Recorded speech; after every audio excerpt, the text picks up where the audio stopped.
So let's have a go at this. Yeah, I've got some things in my mind that I would like to get to. Uh, yeah, finding the way.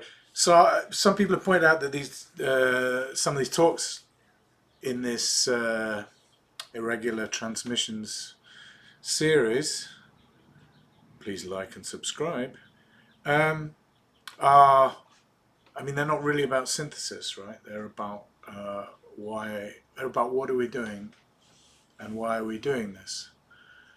And I don't see much discussion about this, and I don't just mean so much just about synthesis, but in terms of electronic music, electroacoustic music, improvised music, all the stuff I'm involved with, all the stuff I put so much time and energy and money into.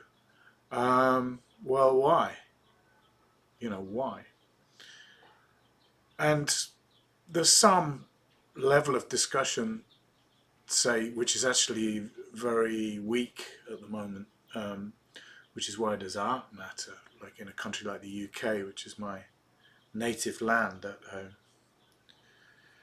almost abandoned, to be honest.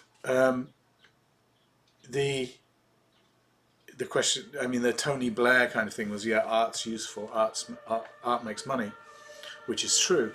And this government, Boris Johnson's government, is attacking art on many, many levels: education, funding. They're kind of using COVID to destroy a lot of stuff as well, stuff that won't come back, such as musicians touring, and that's really because of Brexit, but it's covered. They're covering it up with all this COVID thing. There's a lot of that going on. It's a kind of, I don't want to use the word conspiracy, but it's obvious. It's obvious that they're using one thing as a cover for another. So it's hard to, as an artist, as a musician, it's hard to defend yourself from that politically. In fact, it's probably impossible. But we have to think about what we're doing on another level, and maybe at some point it's possible to translate those to a more social dialogue, a more political dialogue. But it's not very wise to do it directly.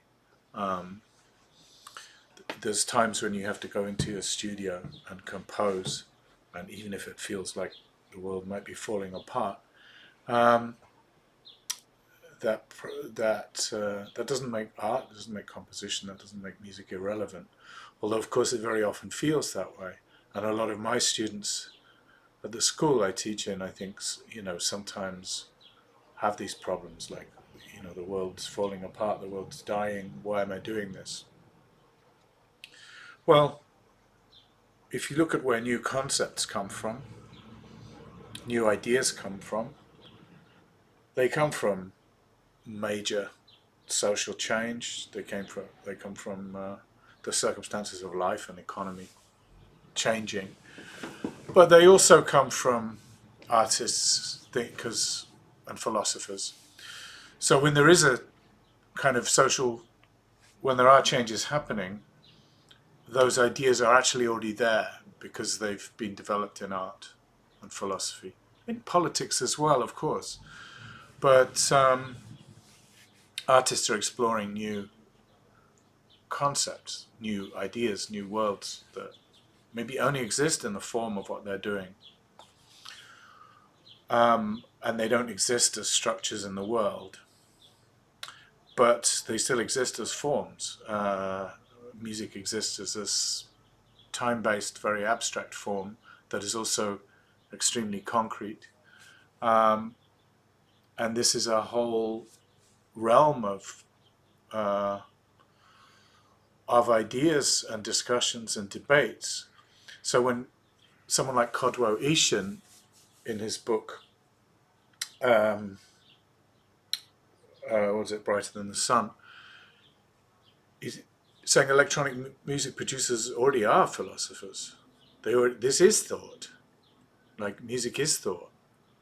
Listen to listen to the entire early years of the Metalheads label, for example. There's a lot of concepts, a lot of ideas. There's a lot of thought, but some of it's thought from the body, thought from the ears, thought from the flesh, thought from... But it's not just abstract. So yeah, it's a realm of ideas, of concepts, of exploration, but it's also something practical, like this Metalheads thing. I went to Metalheads night in the Blue Note in London when it was, I don't know at its peak, but when it was certainly very, very interesting. And there was a whole community there, interesting community. There was, growing up in the UK, you tended to know if you were going to a club that was predominantly white or predominantly black, and perhaps the music would reflect that, perhaps some things about the culture would reflect that. So there was some coexistence, you know, you could go, but it wasn't what you call integrated, or it wasn't, it was, you knew where you were, and the police knew where they were. The police knew which ones they were going to raid. You can imagine what that was. But Metalheads was different. It was black, it was white, it was Greek, it was whatever people were there. It wasn't about that. It was about the community was the music, and the music was the community. There was this kind of locking in of people, and it was the first thing that I went to. It was the first kind of club night that I went to where I didn't know quite what it was, or what it was supposed to be, or where it was heading. And it was very important because of that. And you can hear that in the music as well. You can hear all the influences brought together, not in a kind of world music way, not in like rock, funk, let's put those together way, but in a way that they'd grown together, and they'd grown together because of this community, because of what was happening socially in the UK at that time. So the music is a concept, but the scenes that it comes from, and the connections between people involved, whether they're producers, musicians, audience, DJs, whatever it is, it's there's a concrete side to this, which is not just the music, but is the kind of structure that the music partly comes from, and that the music also goes on to inform. So I think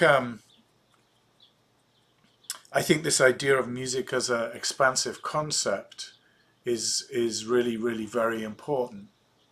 And I think electronic music reaches into that in a slightly different way from acoustic music, although as I said many times before, what I'm involved with is a lot of acoustic music, even though it's, you know, I'm clearly living this world of electronics and mostly playing with acoustic musicians. I keep emphasizing that. So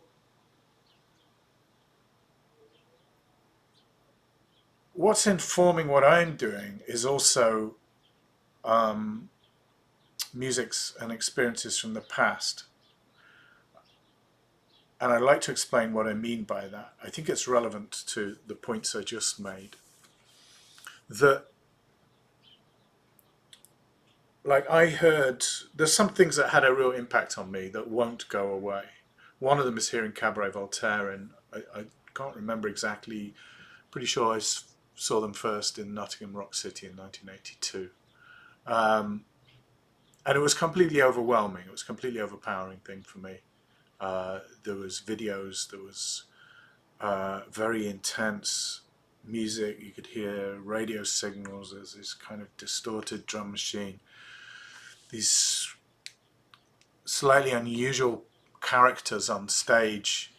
Stephen Mallander's just kind of ridiculously intense. You're not even sure what's going on. You're not even sure what he's saying. It's not even singing really. It sounds like somebody making a speech about something, or it was very,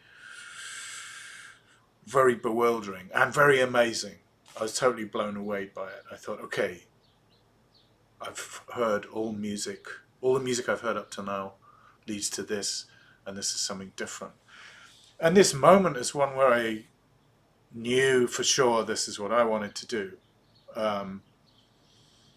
And when I was a teenager playing in bands, I still have some friends who I know from that era. And yeah, I was kind of copying Stephen Maunder, copying Cabaret Voltaire in those days. That's kind of how I learnt to play, how I learnt to make tracks, not through learning jazz or not through learning music theory, but trying to copy this, what they were doing. And yeah, I forgot about this and moved on. I got into improvised music, Ornette Coleman, Derek Bailey, Evan Parker, John Stevens, these great English improvisers. And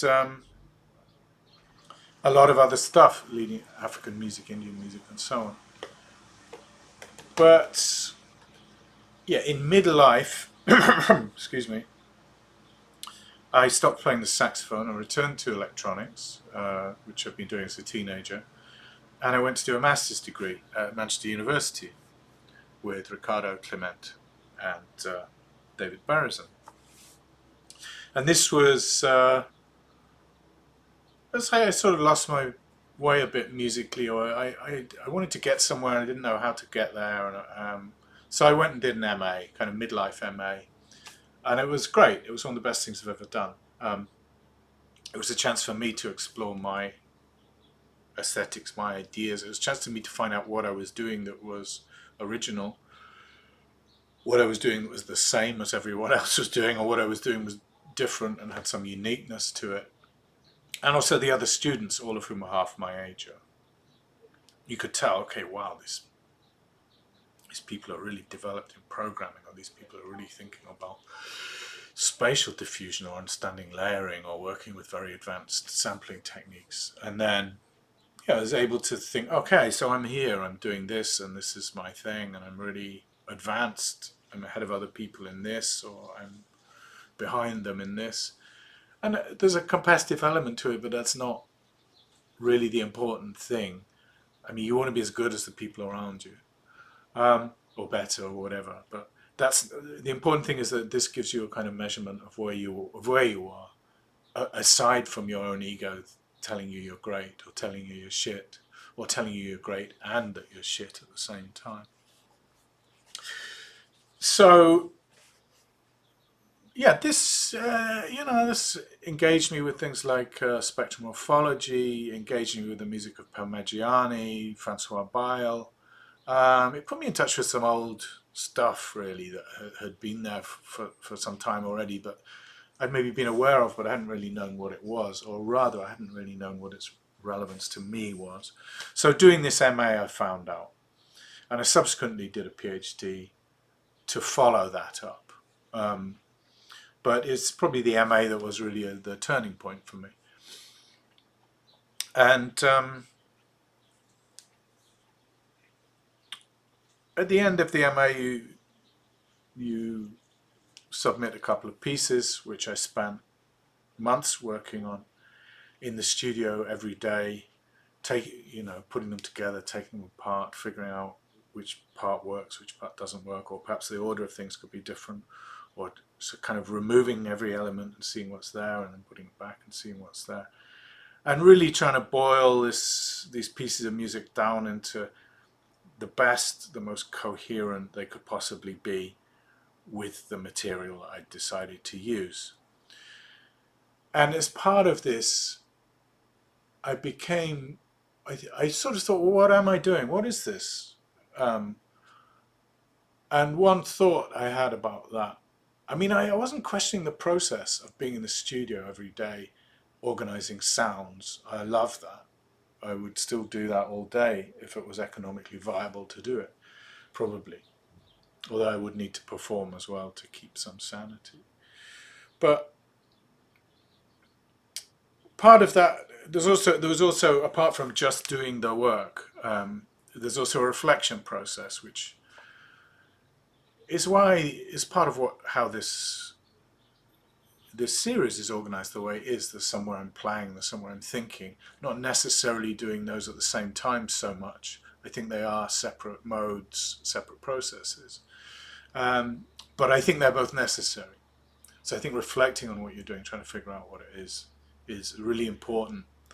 And it's also why even though I'm mostly an artist and mostly involved with art, with music, I'm also have an academic existence. And that's because I truly believe in this process of reflection, that it takes you forward, the understanding where your art is in relationship to the rest of the world is an incredibly important thing to do. And I can tell musicians that do that and think about that, and musicians that don't. I mean, someone like John Coltrane, for example, would be, or Ornette Coleman, would be someone that did. And that means you not only have their music, you somehow have a broader concept of what that music might mean. And that echoes much further than the music, that echoes in for generations. And can move across different cultures. And so you've got the music, but you've got the concept behind the music. Or look at Sun Ra. It's just very obvious that the concept behind the music is incredibly important. But this might, as usual, I don't know why all my examples are from jazz, because I don't really listen to jazz very much these days. But someone like Jimmy Jufrey would be someone who was not shouting about his concepts, but there's clearly a group concept. There's a very respectful concept of where group music comes from, a very social concept, and I would say socialist concept. Whether Jimmy Jufrey's a socialist, was a socialist, I have no idea, but that's already in the music, so it doesn't really matter. It's there. It's a model, and it survives the person. It survives it goes beyond the music. This model of what the music is and the music itself they're different things, but they're obviously they're very much related. And you can think about one, you can think about the other, and they take you to each other. There's this kind of yin and yang, or dialectic between the idea and the material reality of what's produced by exploring that idea. So, while doing this master's degree, it became clear to me that I was trying to make a music for a world that I wanted to live in, that I was trying to make something that is beautiful to me and sounds that resonate within me in a particular way, and organizations of sounds that feel like a kind of world that you want to be in, that you want to explore. And I also realized that I've had these ideas in my head all along, since I was 12, that was part of why I was interested in music, because, I read Aldous Huxley, I read George Orwell, I read Victor Serge's books on the Russian Revolution and subsequent revolutions. I read these very early in life, and I knew that the world was a shit place. I knew that very early, and a lot of what I was worried about might be kind of paranoia when I was 17 or 18 is now exactly the world we live in. So it turns out it wasn't paranoia, it was a sense of the world, and the sense of the world being deeply, deeply imperfect. Afterwards, I can add sort of political and philosophical understanding to that, which I have now, but at the time it was just a very clear sense.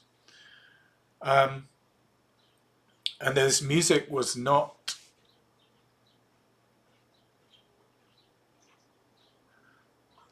Music is a way of exploring that. It's a way of exploring the world as it is, as the material and social reality around you, but it's also a way of exploring something beyond that. It's a way of exploring other possibilities. It's a way of exploring other languages. It's a way of exploring other kinds of connection with sound, with material, with the earth, with the sky, but also a way of exploring relationships with other human beings, with other creativities. So the concept of a collective music and a collective creativity that's not coming from one person's dictatorial ambitions or egoistic desires, but can go beyond that into a weave of connection. For me, this is a very, very important thing. But this is more why I'm connected with improvised music, which always has this social side connected with the sound. You can't separate them, except in the recording studio. But the recording studio is more the domain for me to work with composition, for me to work with pure sound. Well, I mean, when I'm working on this stuff, I'm not thinking about other people. But I'm still making other worlds, and I'm still living in those worlds for the time of the when I'm composing. I'm actually living in that world I'm creating.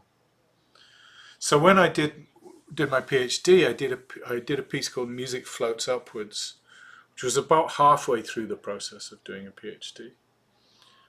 And this piece seemed to me to be heavenly. It seemed to me to be floating sounds, this kind of spectromorphological world that I wanted to live in. Like somehow I had actually managed to create this kind of music that was in my mind. And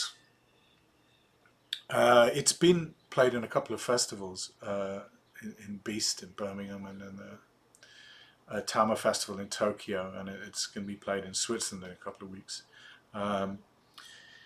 But it's not released yet, this thing, so I don't, it's not online, so I can't point you to it, unfortunately.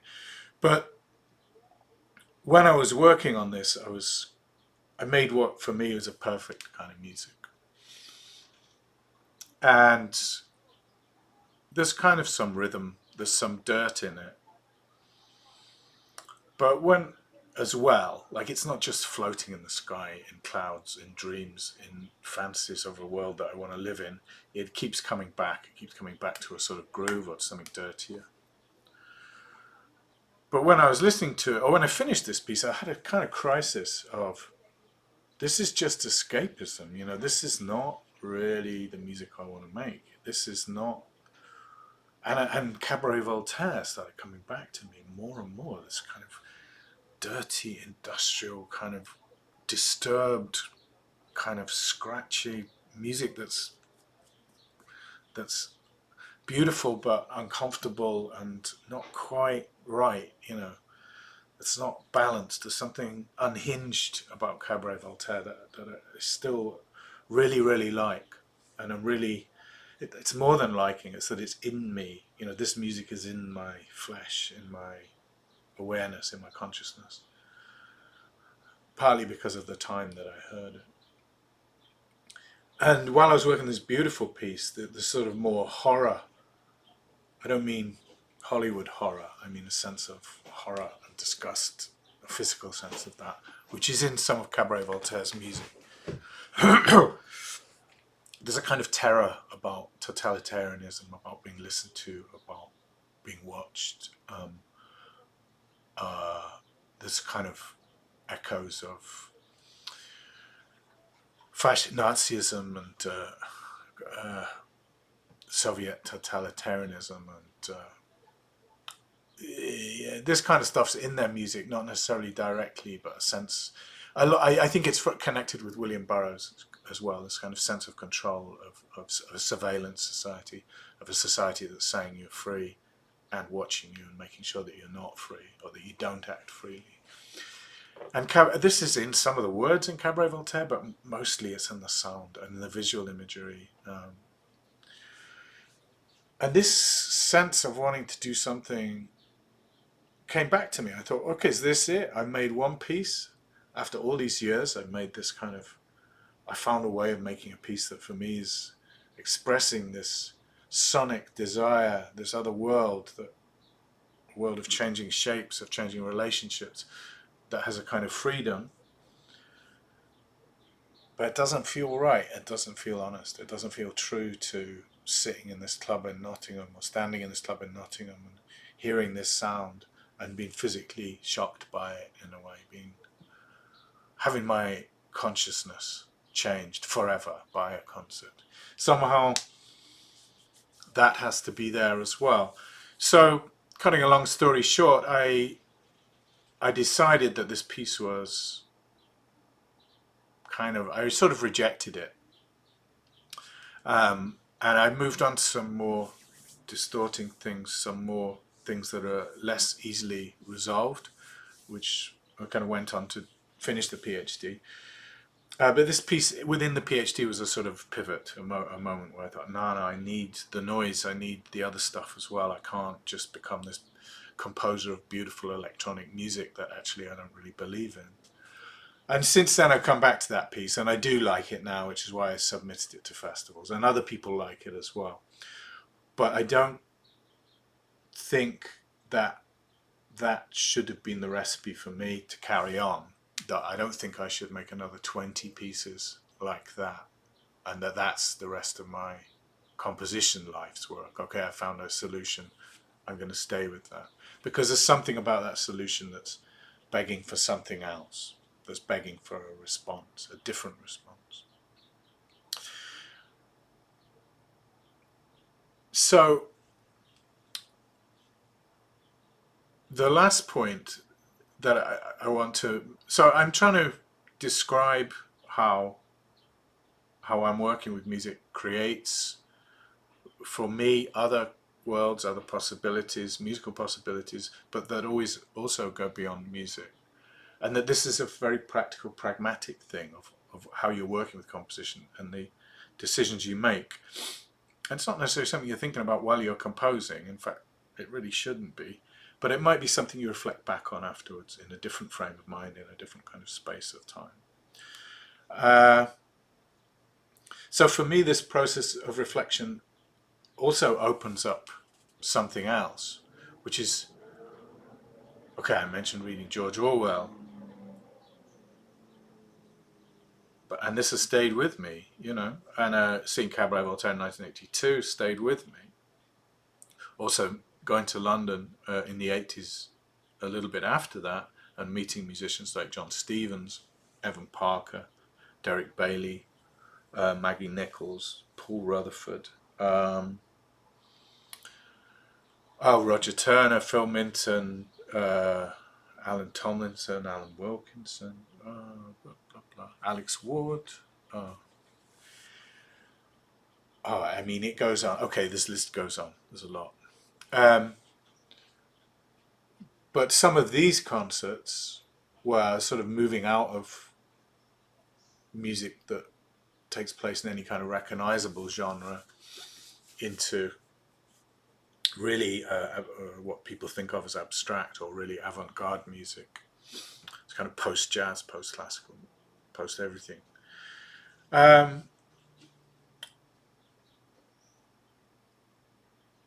This stuff has stayed with me, not because I absorbed it and understood it and thought this is what I want to do. I mean, I definitely thought this is what I want to do, but I don't think I did absorb it, and I don't think I did understand it. I think understanding just these three guys, their work, Evan Parker, Derek Bailey, and John Stevens, and the relationships between those works, is still something I'm thinking about and trying to figure out. It's a sort of lifetime's work. And this is not to do with looking backwards. It's like, wow, just in this area of improvised music, just in this one city, there's so many fundamental questions being asked about music. It's like, okay, you might have an opinion on that. You might be on one side more than the other, or you might come down on this or that.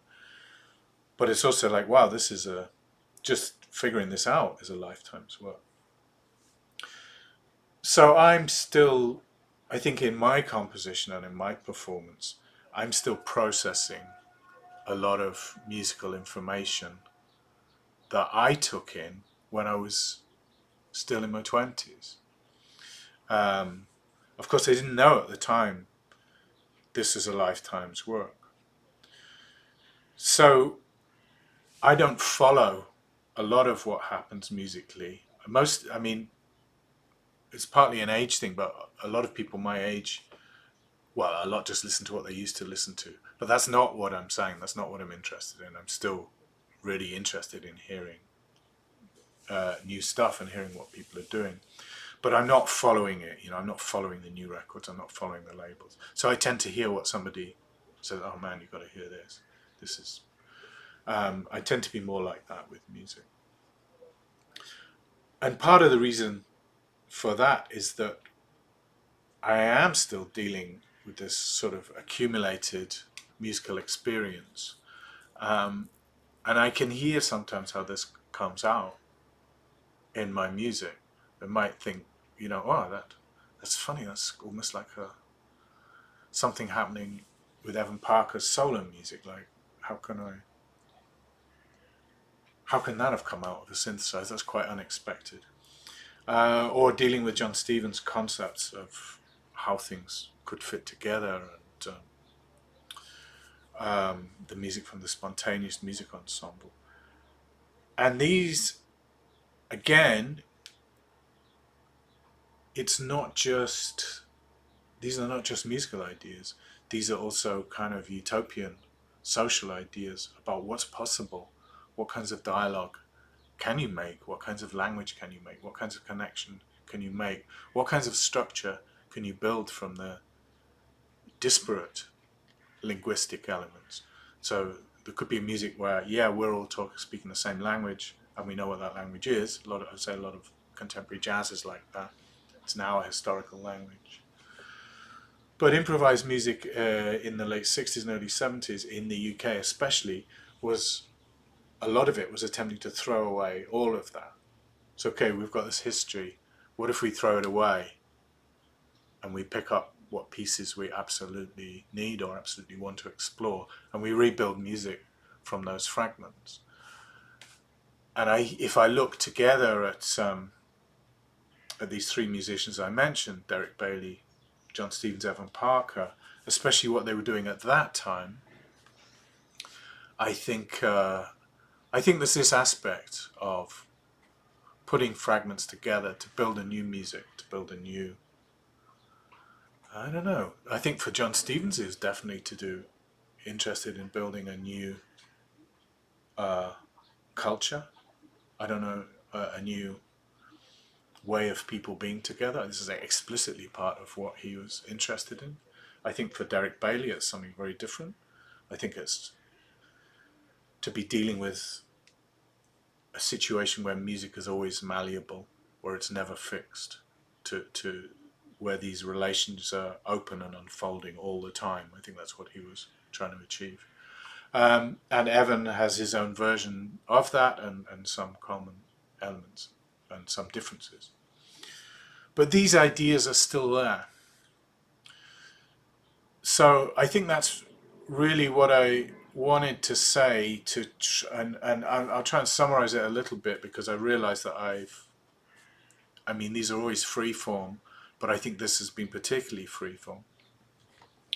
But that the music is not just dealing with the music, it's never dealing with the music. It's always dealing with something beyond the music, something that could be this idea of virtuality. Okay, we have this reality that has been expressed at this moment, but we know that all the forces that are impinging on this, that make this moment, could and do create different moments. They also create different situations. So music is one way of embracing that kind of a virtuality. And that is never just musical. That is also reflecting on who we are, how we live, what our planet is, what physics is, all these other things that I've talked about in other of these talks. For me, these things have got in my body. They become part of how I relate to these instruments and how I relate to my aesthetic desires, or what I want to make now. And what I want to make now is not reducible to, say, this history of improvised music. It's definitely not reducible to the history of electronic music, although it takes a lot from, say, the work of someone like Parmigiani. What I want to do now is trying to deal with the openness of the system, of my personal openness to hearing the system, of being able to react to it, to be able to create in interaction with the system, to be able to create meaningful musical structures that are playable repeatedly, and somehow when I'm working on it, these ideas about how I want music to reflect the world, or how I want music to keep some doors open in the world, in my thinking, in my listening, and hopefully other listeners can get this. This seems to be an absolutely crucial function for artists. And I would love it if I could say it's a crucial social function as well. But the way that this becomes social is much more complex. It relies on social movements, it relies on economics, it relies on politics, it relies on communities of musicians, but also other communities organizing themselves in particular ways. But music has a role in this. It has a role in the world. Um, it has a role in helping us to know the world we're in and what the potentialities of that are. But it also has a role in reminding us about other ways that we can be together, that we can be with each other, or other ways that we can escape situations that might be personally, musically, historically, or psychologically broken. That what's in front of us is not enough. We have to open it a bit wider. We have to see what else is there, what else is possible in this moment. And I know this seems like a huge subject or a huge claim, but it's very definitely part of why I'm doing what I'm doing and what I think it means. And this is not me saying I'm great or I'm important. I think this is true of all the music that I'm listening to, that I have listened to, that all the music I've from other people that have got involved, or the importance of a lot of great musicians is not just the music they made, it's also the implications of that music, and those implications echo for a very long time. Okay, I hope that made sense. I'm quite unconfident, really, because normally I don't I normally have more clear an idea, I think, when I opened my mouth at the beginning, and with this I really didn't. It was a floater. That's a terrible term. That's an entirely different meaning. I hope it wasn't a floater. I hope it was a floating thought that has some connection with you, what you think about what you're doing or why you listen to music. I'm trying to reach out to that in maybe in some naive and disorganized way, but I hope that's clear. I'm not trying to announce that this is the way that you have to follow. It's more, how does this connect with you, to what you listen to what you want to do. As ever, I'm really grateful for any questions and comments. It's a bit pointless me doing this without a sense that that is communicating something somewhere or having resonances somewhere, and that not all those resonances would be, what the fuck is he talking about? Okay, thank you.